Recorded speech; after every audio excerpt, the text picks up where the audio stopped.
This week's episode is brought to you by Fairy Godmother Travel, the official Disney travel agency of Communicore Weekly. They'll send you to any destination that you want to visit. Email them at communicoreweekly@fairygodmothertravel.com and tell them we sent you. Communicore Weekly, come on and get geeky with Bob around boats and five-legged goats. Communicore Weekly, you might get some freaking. You waited all week, I'm sure you already know this. Greatest online show.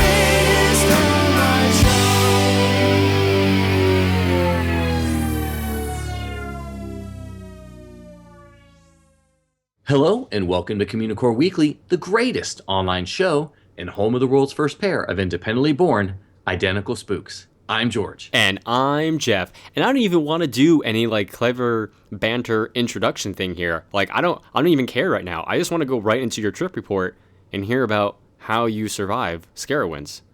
Maybe I didn't. What? Maybe this is a ghost. Ghost George. Oh, that'll be a good t-shirt. It will be. All right, let's just jump into the trip report. Hop, step, jump, and skip. We took a trip, and this is our trip report.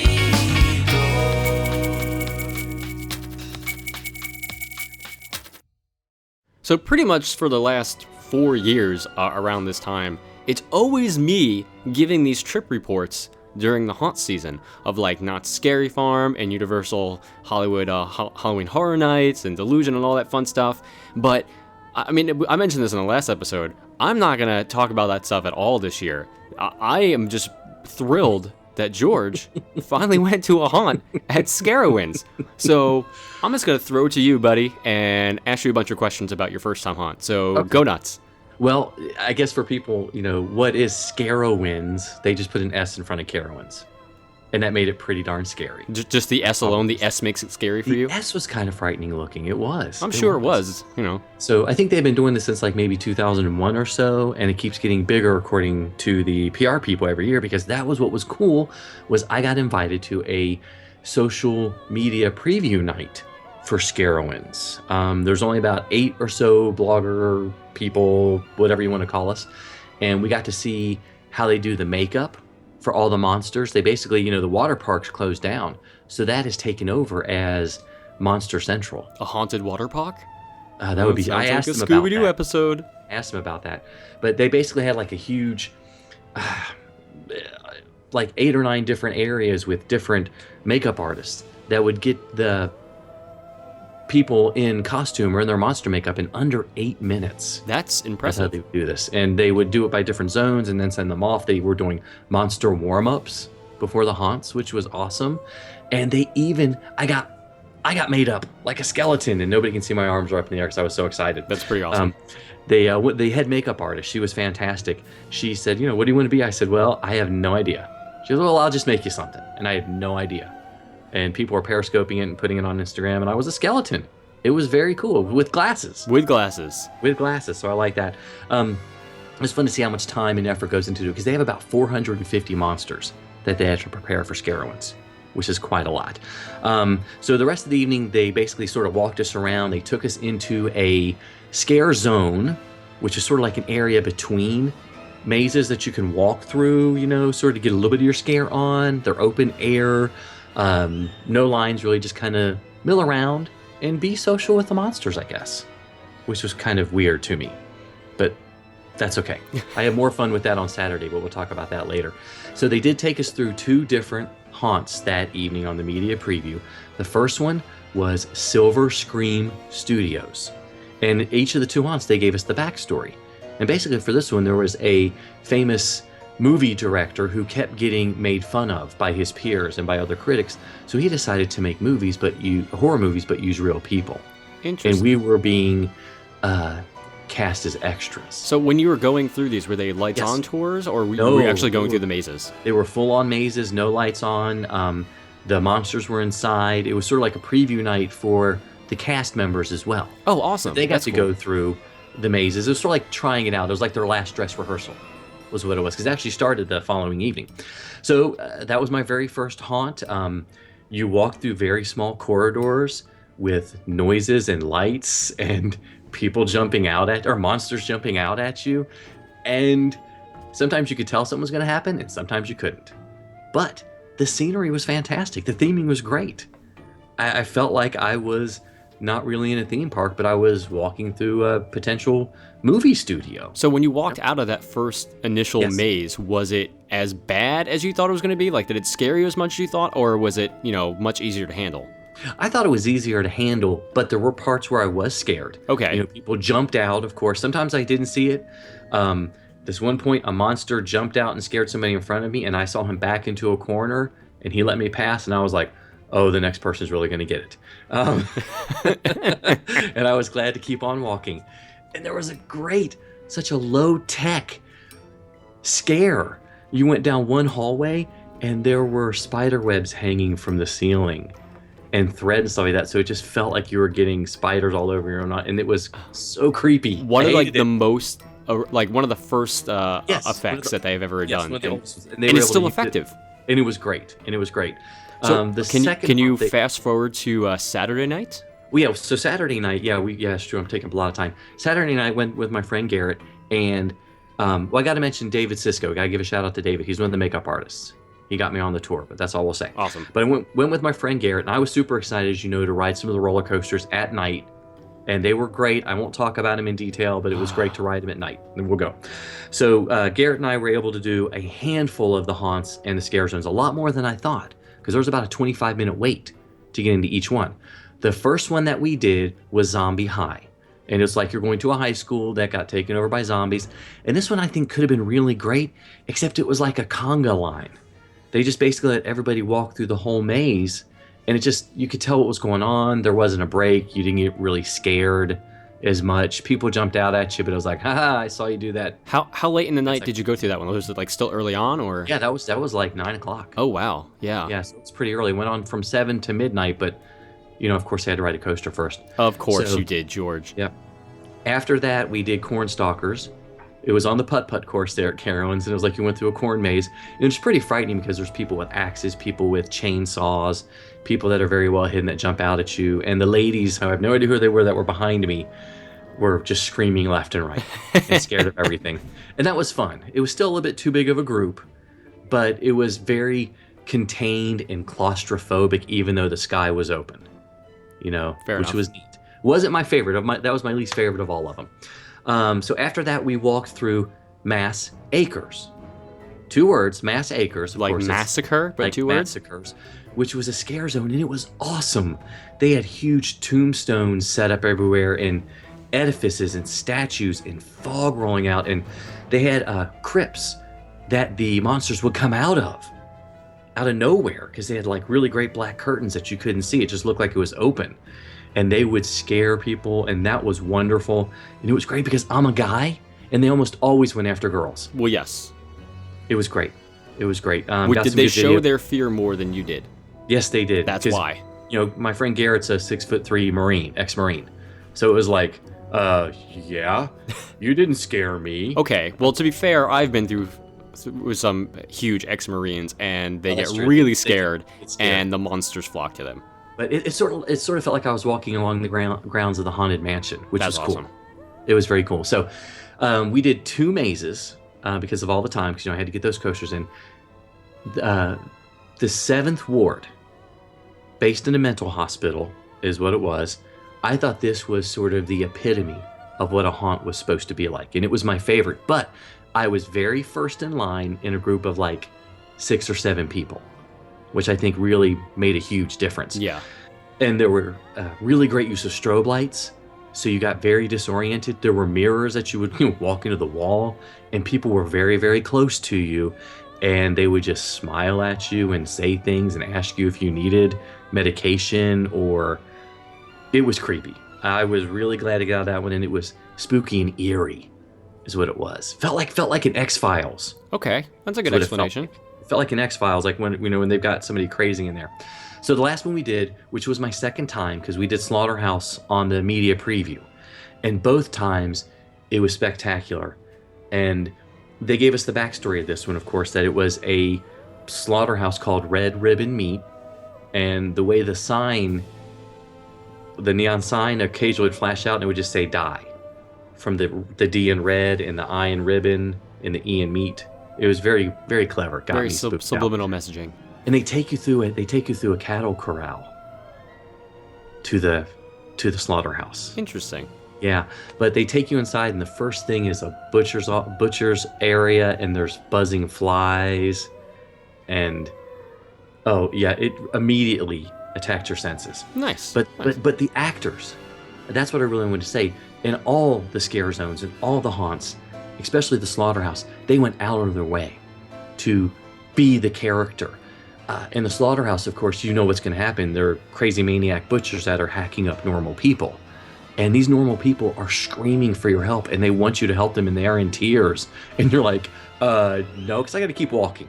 I got to make it out of this. There's more of the maze for me to see, so I'm going to keep going. Want to be like this. And this one actually had more scenes where if you stopped for a second, somebody came in and grabbed a woman that was in the room, that was planted there. God, there was a chef with a hook. They had phenomenal casting. There was a gentleman that I'd seen earlier in a wheelchair who didn't have legs past his knees and shins and everything, and he was amazing. Such an incredible, it's like the butcher had taken off his legs, and he was wonderful. They really did a great job with casting. So overall, as your first haunt ever, like what are your general feelings that you take away from it? Like how did you feel about the entire experience? Would you do it again? Did you hate it? Like, oh yeah, because I could ride the coasters at dark. No, George, man, what is wrong with you? No, it's not for everybody. That's true. And in some of the mazes or some of the haunts, I really couldn't take myself out. Like the zombie high, I couldn't take myself out of. I'm just walking through a cattle call, walking through a conga line. But the Seventh Ward, the Silver Scream Studio, the Slaughterhouse, and there were two that we missed, unfortunately. If they're done right and they've got the right theming and they pace it, it was a visceral experience. So you were pretty immersed inside the ones that you were. I thought so. I want to experience some other ones. I'd like to do. I've heard great things about Universal. Their horror nights. And yes, they're intense. Yeah, and there were these great guys called Sliders that had like metal knee plates, and they would sneak around and slide at you, and sparks would fly. And that was out in the middle of Carowinds. Oh yeah. Or SCarowinds. They have them everywhere. SCarowinds. Oh, and one last thing too. For those of you who might be faint of heart, at SCarowinds they sold glowing pumpkin necklaces. And if you were wearing one of these, you were not to be scared at all. Are you serious? Yeah, which I thought was kind of... I didn't see the price at all. I didn't get close enough to the sign. Why would you go if you don't want to be scared? Because there are lots of kids there, which is really weird. Oh, man. Or maybe there's parents taking teens that want to be scared, but the parents don't want to be scared. Well, I'm proud you didn't wear one. I'll say that. Yeah. Yeah, exactly. Yeah. There are no photos of me wearing one. But I thought it was a great crafty little... I thought it was a great experience. I thought it was fun. I want to do more of them to see, to judge them, to gauge them. Because I thought the ones at SCarowinds were great, and I've heard great things about the SCarowinds haunts. Mm-hmm. They're putting a lot of effort. They leave Slaughterhouse up all year round, and they work on it the whole year. And they work on the story, and they work on the decorations. Yes. So, 2 George thumbs up was what you're saying? Yeah, definitely. I think it was a lot of fun. Glad I did it. I know my family will have nothing to do with it. But it was good. I had a good time. Good. I'm proud of you. I'm glad you did it after so long. You faced your fears. Yep. Now we're going to get you on Fury next, right? Yep, absolutely. He's a nerd, he's a geek, but we all like to hear him speak. So listen up to the words from his speech. It's George's Book of the Week. This week's book is All Aboard, The Wonderful World of Disney Trains by Dana Amendola. And I really hope I'm saying that correctly. Okay, so this book was just released in early September, and it's been very highly anticipated by the Disney community. It's going to be, it's the first official publication from Disney to look at Walt and his love affair that he's had with trains. And it's really going to be, when I heard about it, I thought it was going to be the first book to really chronicle the history of the trains, again, and the company throughout the years, from the very first animated shorts to the latest theme park, basically. And I was really very surprised by the depth and the amount of information provided. Okay, so the book is divided into 3 main sections. The first one is Walt's love of trains and his staff's love of trains and how it interwove with their life. The second one is dealing with trains in the animated films and the live action movies. And the final part is trains in the theme parks, which is what a lot of people are going to be very interested in. The first section delves into Walt's lifelong love of trains, from his uncle that was an engineer to his actual first job on a train to his first experiences with model railroads to Disneyland, basically. And we get a really good but brief chronology of Walt's life and how it's tied into his love of trains. It was fun to see such a, like a short biography and dealt with on the subject matter of trains. It's kind of neat to see them pull that story out. The rest of the book, or the rest of that section, not the book, looks at other members of Walt's staff that heavily influenced Walt's love of trains. And I do get paid a nickel for every time I say the word train. Train. Ward Kimball, of course, one of the 9 old men, was the most influential. Walt and Ward traveled to the 1948 Railroad Fair, and Ward actually had the first privately owned full-sized backyard train, which Walt was pretty excited about. We also meet Ollie Johnston and Frank Thomas, who helped push Walt's love of trains and were very instrumental in how the trains would look in animated films. And then we do meet John Lasseter, who ends up buying a Disney Legends train and making something pretty spectacular and touching happen.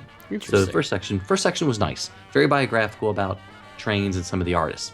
The middle section was the largest, covers every single reference to a train in every animated short, every animated film, every television show, and every live action film.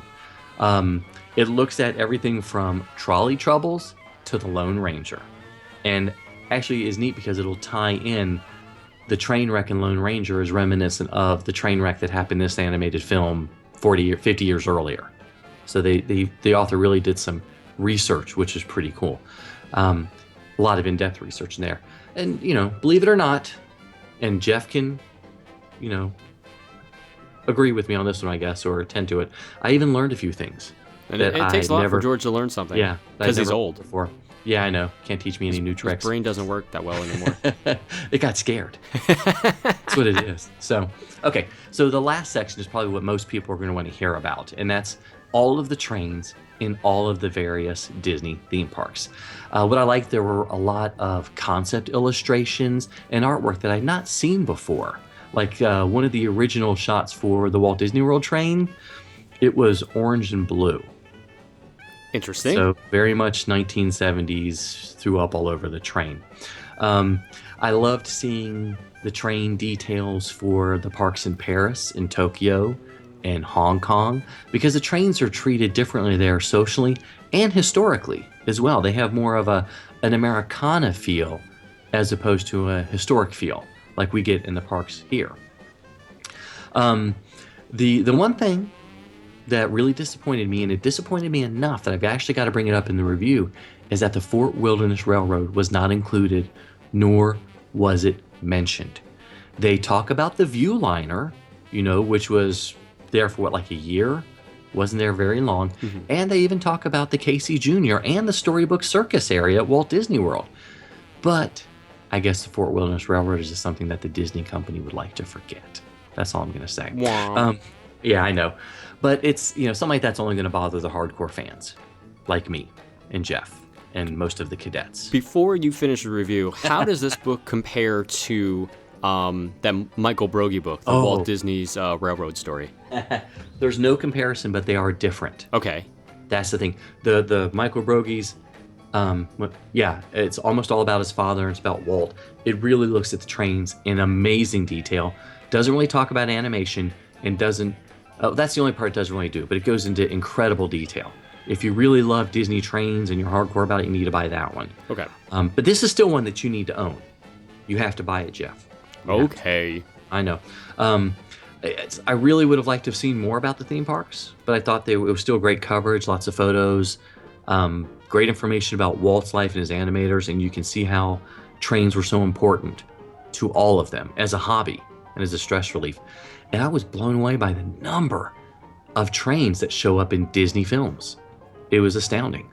And of course, a lot of it comes from Walt's love. So, sorry, I turned around to grab the book again because I just like looking at it because it's gorgeous. This week's book is All Aboard, The Wonderful World of Disney Trains by Dana Amendola. Sometimes it's a one, sometimes it's a two. When you gotta go, what you gonna do? It's a bathroom break. A bathroom break.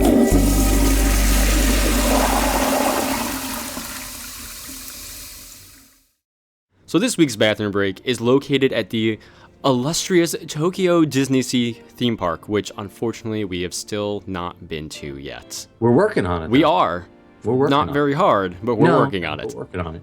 So this one is actually located near the Tower of Terror, which is located in the American waterfront section of the park.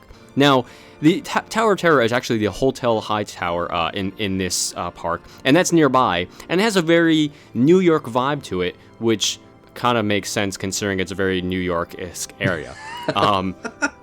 So the bathrooms themselves that are situated in this area near the Tower of Terror, it's known as the New York City Waterworks, which alone is pretty clever because, water works. And anyway, so the sign out front, which has a nice little fountain, says, "From the mountains to your metropolis." And because there's a fountain there, it gives you the nice soothing sounds of the water, which makes it easier for you to go. Just to go. So if you're having a little trouble going in Tokyo DisneySea, head over to the American waterfront section, and you get a little audio help to. All right, go. I'll be back. I'll be right back. Bye, George. Sometimes you might see it, sometimes you don't. Hey, look, what's that? It's a five-legged goat. So since George was just talking about trains and whatnot for his book of the week, we're going to talk a little bit about the Red Car Trolleys that are at Disney California Adventure. Now, there's actually two of them, and they're labeled number 623 and number 717. Now, trolley 623 actually carries a double reference. The 23 refers to 1923, obviously a very important year for Walt Disney. His Laugh-O-Gram Studios in Kansas City, Missouri had gone bankrupt in July, so in August of 1923, Disney moved west trying to make his luck making films in Hollywood, California. And then the 600 in 623 comes from the trolley car's historic model number. Red Car number 623 is patterned after the St. Louis Car Company's 600 series of trolleys that were used in Hollywood by the Pacific Electric Railway in the early 1920s. Now, Red Car Trolley number 717 pays tribute to July 17th, 1955, Disneyland's opening day. And the numbering for 717 is also inspired by the trolley's type, because it's patterned after the St. Louis Car Company's 700 series of trolleys used in the city areas by the Pacific Electric Railway in the mid-1920s as well. Exactly. A lot of trolley talk here. Yeah, we Trolley Talk. It feels like we're on NPR. Yeah. Hi. This week on Trolley Talk. Thank you for listening to Trolley Talk. We'd like to thank our sponsors this week. Oh, and speaking of our sponsor, Segue. They are giving out this week's prize. This year's prize. Oh boy. This week's prize for the Year of a Million or So limited time cadets. Which again, we want to remind everybody, it's a prize we're giving away every week on the show. You just have to email communicoreweekly@gmail.com with your name, your address, and your birthday, because we're also sending out some cool birthday stuff. And if we pick you, you will get a prize. Hooray! Yay. And this week's prize is brought to us from the wonderful Fairy Godmother Travel, and it's an Aulani prize pack. This week's winner is Storm B from Tucson, Arizona. Hooray! Hey, congratulations, Storm, and let us know when you get that Aulani prize pack. Yeah, hopefully it's warm and sunny. It's candy, maybe. You and can not have some of it. Stormy. Oh. You probably heard that joke 1,000 times before. I'm so sorry, Storm. Please don't hate us. We'll get in the Swamboat time technology machine once our doctor friend makes it. Yeah, and then we can erase that joke from ever happening. Yeah, we probably should. Is that what you're implying? I know you won't do it in post-editing. No, I will not. It's probably much easier to do it in post-editing, but I feel like it's more convenient to do it with the time machine. It'd be more fun. Yeah, it's definitely more fun with a time machine. You go back with a note and say, Jeff, if you make this joke, somebody's going to die. Well, that seems awfully nuts. Well, it's haunt season, right? That's a fair point. Would that scare you? Yeah, I guess so. Or we could just kidnap you and make you... Well, anyway. Guys, obviously we've made it to the end. We left our banner for the end of the show, not the beginning. Clearly. So, Thank you guys so much for watching and or listening to another episode of Communicore Weekly. If you'd be so kind, give us a rating on iTunes or leave a comment on YouTube. Wherever you listen to or watch the show, we'd love to hear from you. Yeah, and as we mentioned earlier, email us at communicoreweekly@gmail.com to enter our weekly contest or say, sup Corey, even though she doesn't like me. That's right, she doesn't, but she likes me. We're friends. I know, and that's fine. Womp womp. Anyway, you can also like us on Facebook at facebook.com/Communicore Weekly. And follow us on Twitter and Instagram and Periscope. I'm at Imaginerding. He's at Jeff Heimbuck. And of course, you can always give us a call on the Communicore Weekly Goat Line at 424-785-4628. And we haven't talked about the Ghost Whistle t-shirt in a long time, That's but you true. can buy one in time for Halloween. Just visit communicoreweekly.spreadshirt.com or the store section on communicoreweekly.com. And of course, if you want your official cadet membership card or some CW stickers, send a self-addressed stamped envelope to Communicore Weekly, P.O. Box 432, Orange, California 92856. And you can always support us on Patreon. Visit patreon.com/Communicore Weekly and find out how to support the greatest online show. For Jeff Heimbuck, I'm George Taylor. And for George Taylor, I'm Jeff Heimbuck. Thanks so much for listening, guys and gals. We'll see you next time on Communicore Weekly, the greatest online show.